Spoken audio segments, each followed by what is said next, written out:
Today, the focus will be on Nigeria's agricultural sector, especially looking, at the journey so far in the past 64 years. And like I stated before, the agricultural sector was one major sector, at the beginning of the 1960s, with Nigeria as one of the major exports of commodities such as, cocoa, groundnut oil, and palm oil. So the focus today will be on how to revive that sector. And I'm joined by Dr. Ajisefinni Ayodeji, who is an agribusiness expert. Thank you, Doctor, for joining us on Business Daily today. It's my pleasure to be with you.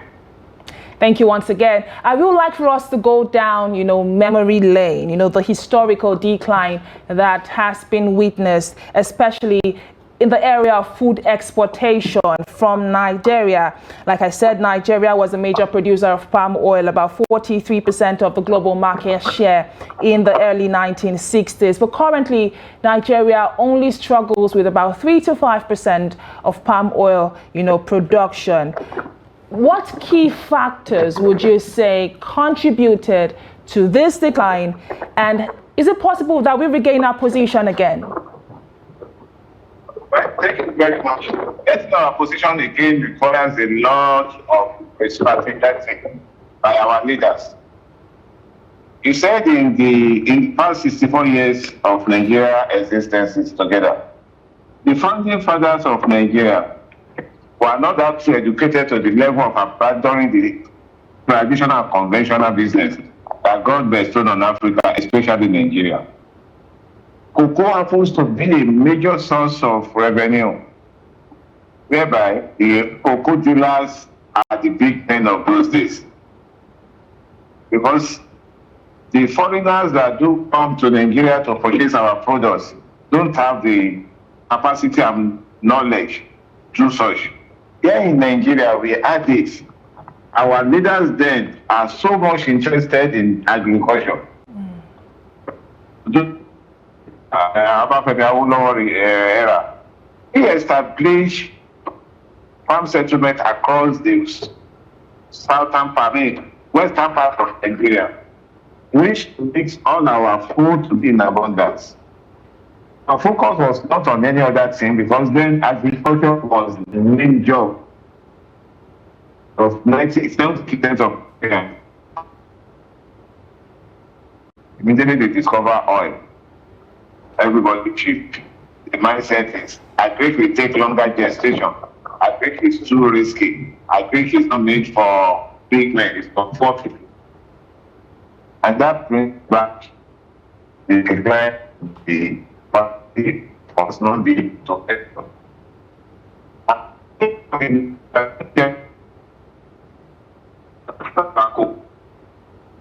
now they say cocoa, they come to Nigeria and buy. Export to abroad, they add value to it, they return it back, and we rush to buy it. The best palm oil producing countries in the world came to Nigeria to research on our secrets. They went away with it. We abandoned it. We left farm. They took it as a primary assignment. It's not a sin not to be educated, but adaptation of Western ideology contributed to the decline in food production in Nigeria. And now, those Western countries are now more advanced than Nigeria after getting what they want from us. They have the best seedlings from Nigeria. They engage the best and dedicated staffs. They took them to their country, make them comfortable, take their knowledge, create what we call technology transfer from ours to their own, and they advance on it. Why we neglected it in Nigeria. I will want to continue. Permit me to cut you short there, but you've spoken about the neglect, that has been witnessed in Nigeria's agri sector. But you also did speak to, the after effect or the aftermath of the discovery of oil, which in your words, contributed largely to the neglect that you've spoken about. But we're looking for, solutions at this point. So I want for you to speak to how we can, strategically reverse that neglect that you have spoken of. Well, we thank God. We pray this administration is showing interest in the area of agriculture. If we are able to formulate and implement a good working paper, I think we can go back to agriculture. I will go back to it again. During the era of military, Obasanjo, that's General Obasanjo, our former head of state, said, Operation Feed the Nation. Let everybody go back to farm. All the university lecturers have their own gardens. All the schools have their own gardens. Where are those gardens today? Where are they? They are nowhere to be found. The system now is we go back to drawing board, we see how government can support and encourage. Do the encouragement from the primary education system to university level. If all the encouragement, required encouragement can come into it and solve the major challenges that is causing this major setback, which is insecurity. In all fairness, I used to say it and I will repeat it this morning again. Insecurity can be tackled by the 3 tiers of government, not only by only 1 tier of government. Starting from the local government level to the states and to federal. If insecurity can be guaranteed, if subsidy can be given to agriculture, enough subsidy, because we have global economic crisis in the whole world, not only in Nigeria. What we expected is 50% of the cost of production, if it can be subsidized by government, and have a standard operational and effective agricultural bank, not those past years bank. Agricultural bank that is full of practical experience personnel, I think. And also, we introduce and go back to farm settlements in each local government. I want to believe things will not be the same. Nigeria will become an exporting food country. Look at it. In the eastern part of Nigeria, the major job they do is palm oil. In the southwest, majorly they are in palm oil. What is happening to it?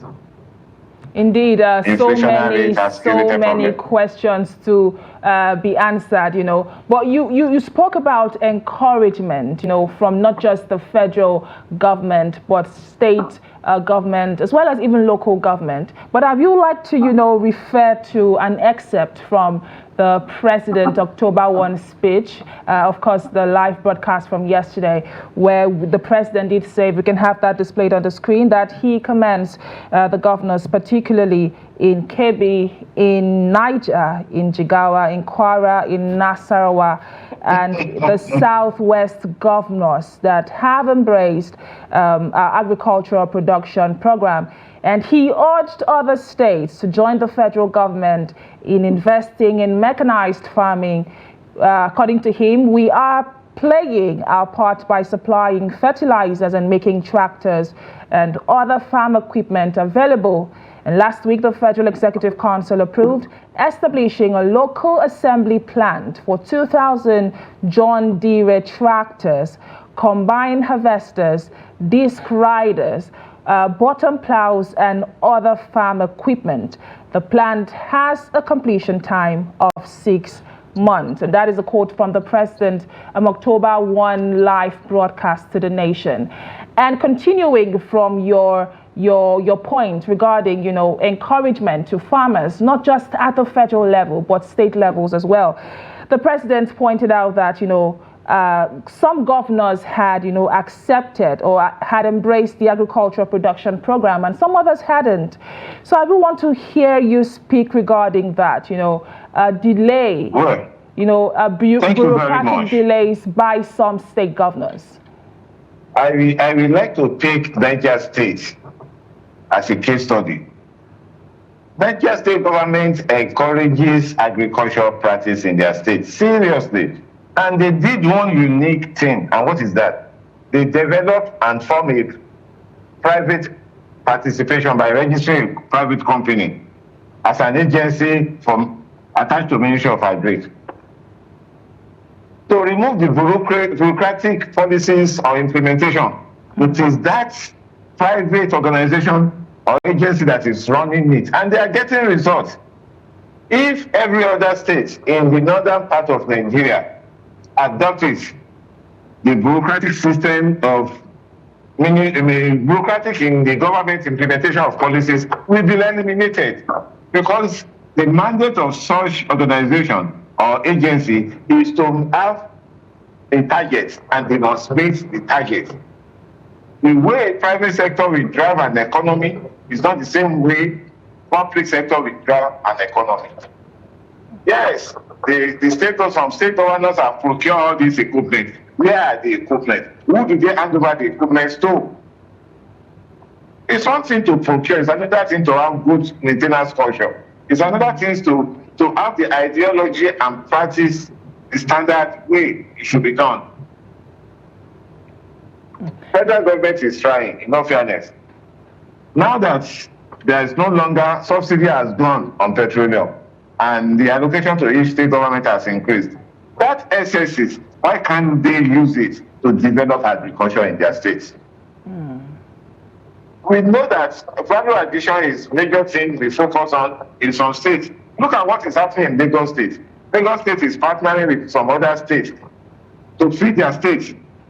They know they don't have the land practice. They know they only have horticulture as a major thing to do in their state. They don't partner with Kebbi State, to partner with Niger State, create markets for the farmer, produce we buy. If other states mentioned by Mr. President can look in that direction, more jobs will be created, more land will be cleared. It's one thing for government to have good implementation plan. It's another thing for the people that will practice and implement it to work it the way it should be done.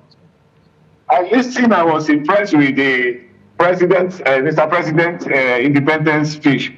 The only mindset I have is, how is it going to be implemented? If all these companies that want to set up in Nigeria comes, will they not be frustrated?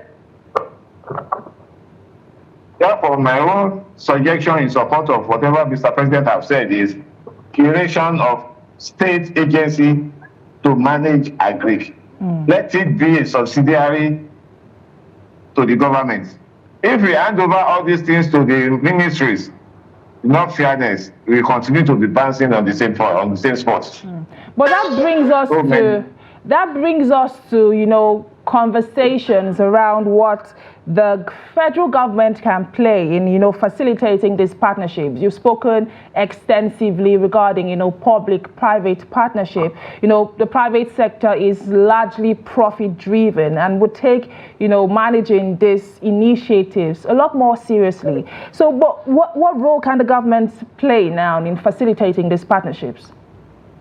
Well, the role is each state has their own agricultural experts.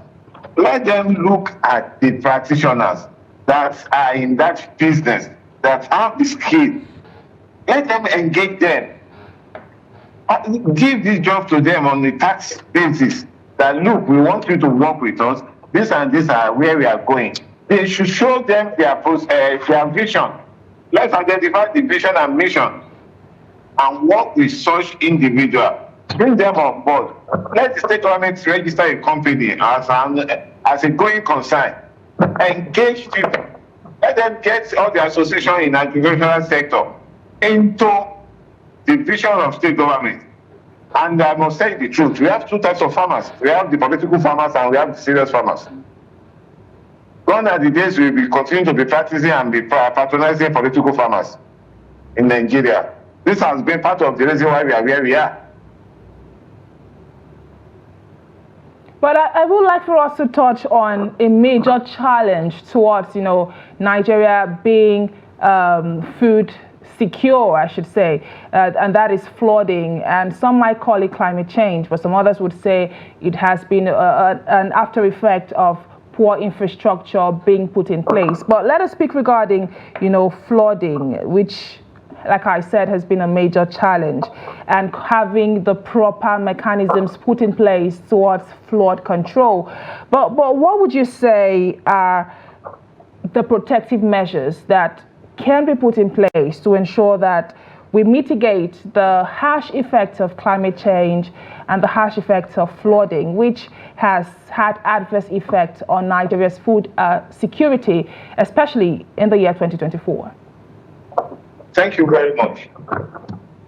We know that there are some areas in the country, especially in the northern zones, both northwest and north states, that are predominantly yearly, they have a crisis of flooding. The best we can do is to readjust their timetable of planting.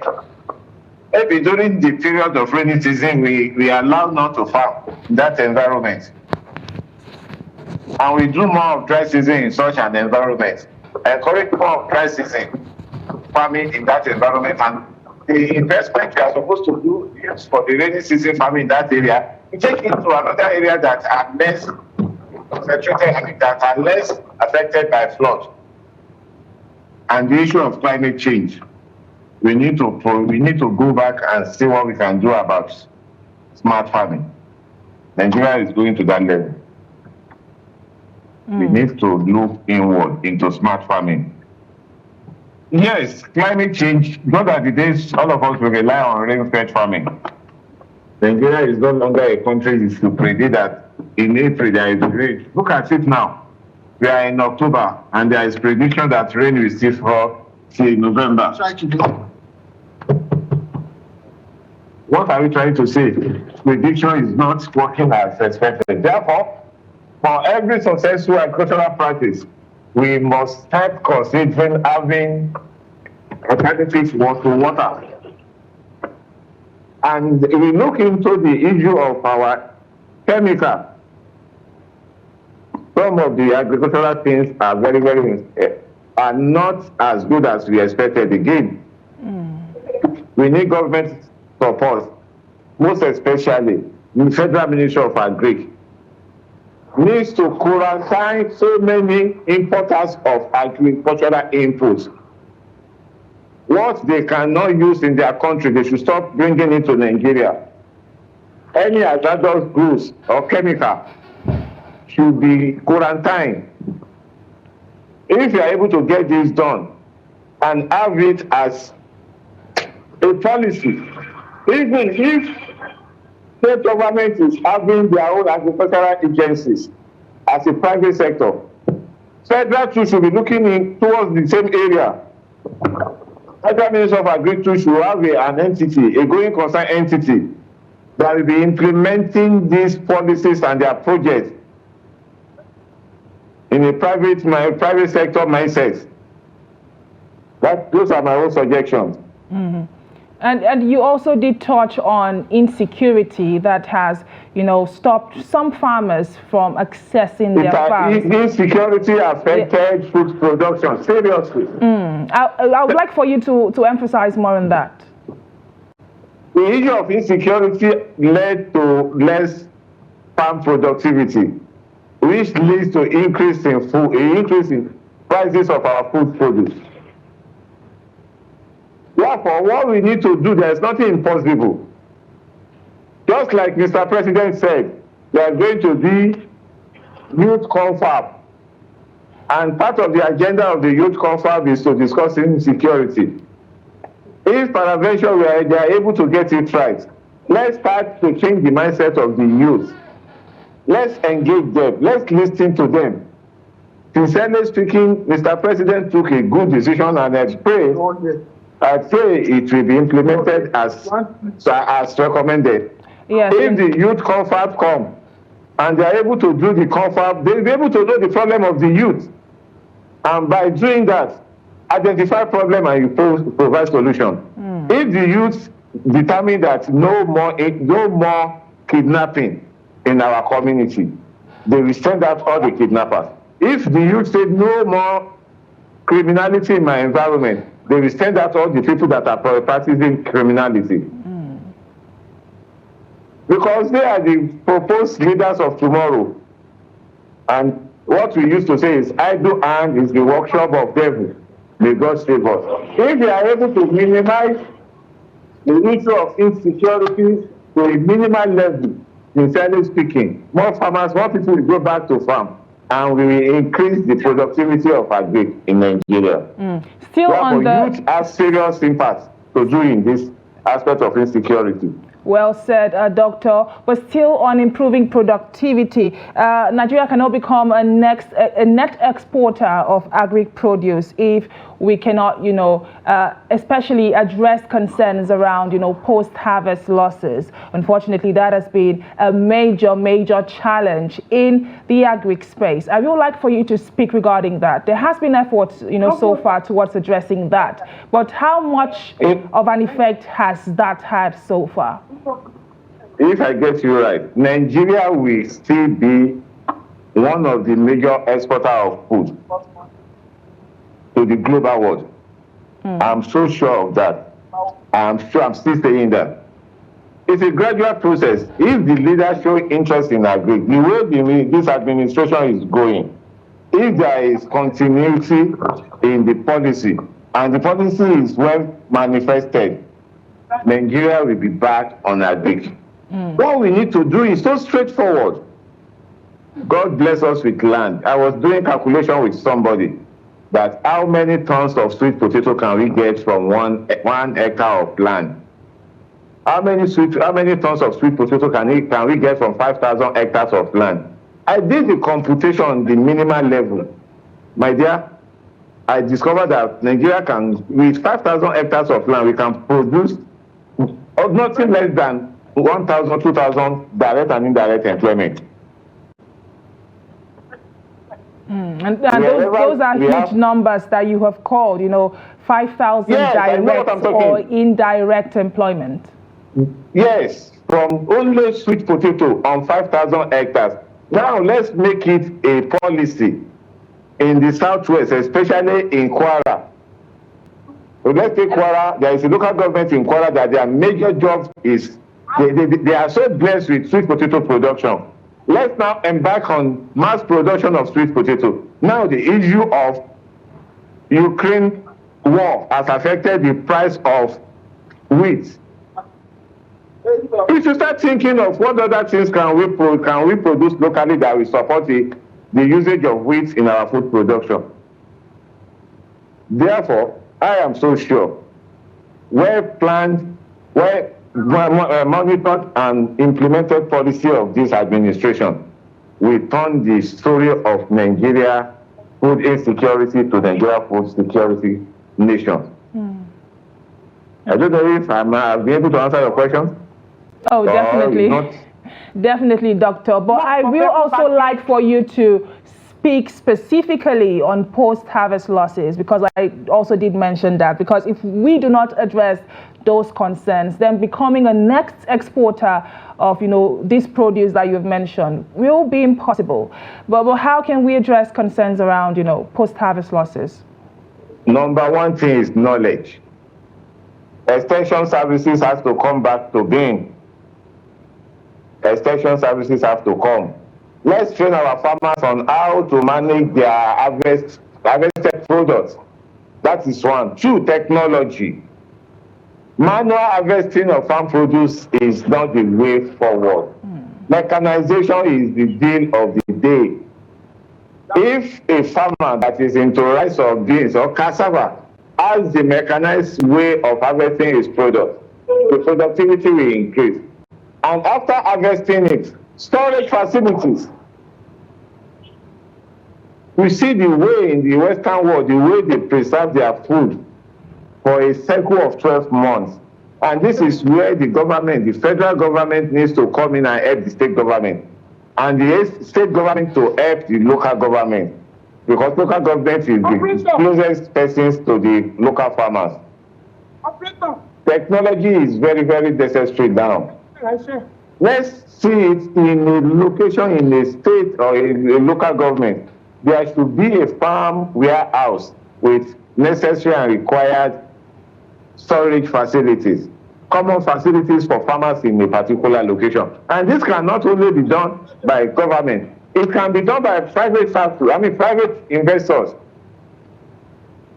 This is another real estate project. Real estate is not only for us to construct and be living. Let our people that are well-to-do go into the villages and establish a very good warehousing for farmers, storage of food facilities. And they rent it out. It's another way of doing what we call real estate. Because the issue of post-harvest is another setback.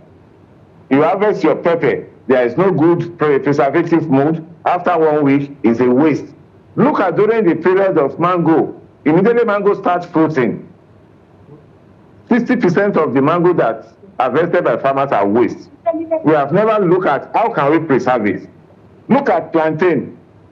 You harvest your plantain grain, keep it in your house for more than 1 week, it gets roasted.